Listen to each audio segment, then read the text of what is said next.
Hello, this is Fiona MacDonald with the BBC News. Nepal has declared a day of mourning for the victims of a plane crash that's thought to have killed more than 70 people.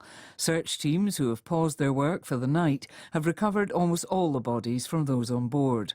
No one is believed to have survived. Rajini Vaidyanathan reports from Kathmandu. Yeti Airlines Flight 691 left here at Kathmandu Airport just after 10:30 in the morning for the quick trip to Pokhara. But as it was approaching its destination, it crash-landed before catching fire. Mobile phone footage shows the smouldering remains of the twin-engine plane. 68 passengers, including young children, were on board, as well as 4 crew members. Most of those travelling were from Nepal. 12 foreign nationals were also on the plane, including from France, Russia, India and Australia.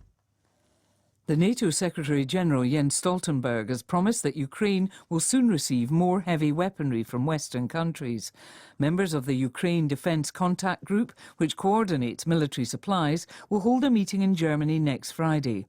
Raphael Loss from the European Council on Foreign Relations in Berlin said the gathering could mark the start of a European defence coalition to support Ukraine against Russia's invasion.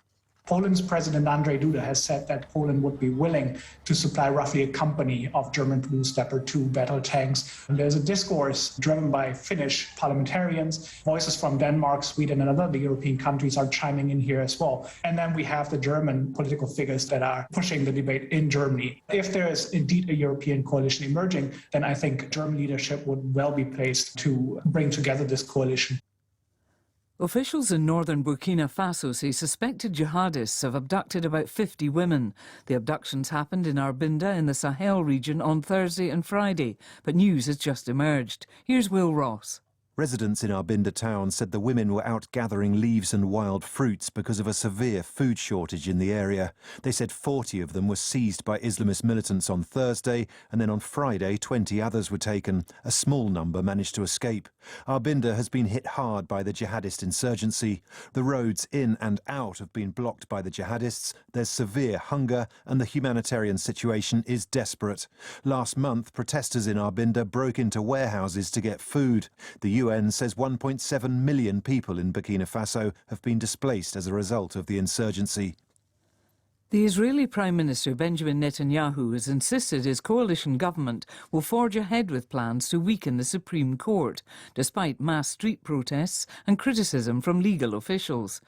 Mr Netanyahu's right-wing supporters say the court has become too interventionist. The Attorney General described the proposed changes as an attack on judicial independence. BBC News. A second Belgian member of the European Parliament has admitted they were given a paid-for trip to Qatar but failed to declare it. The socialist Mark Tarabella went on his free visit 3 years ago.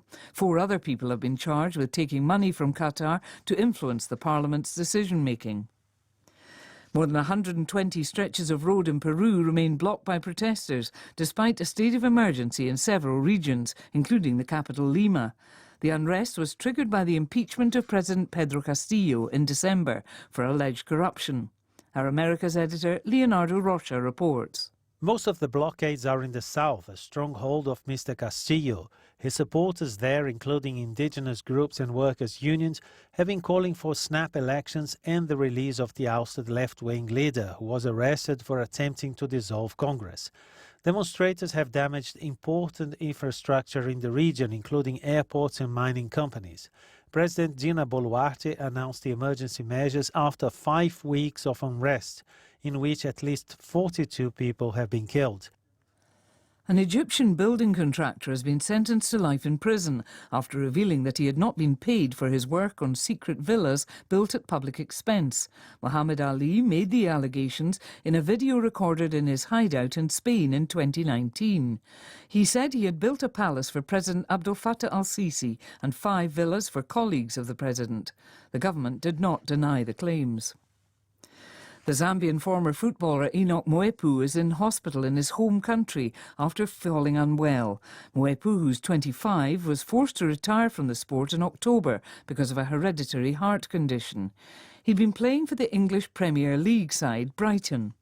Unconfirmed reports from Zambia say Mwepu suffered a suspected heart attack while driving on Sunday. BBC News.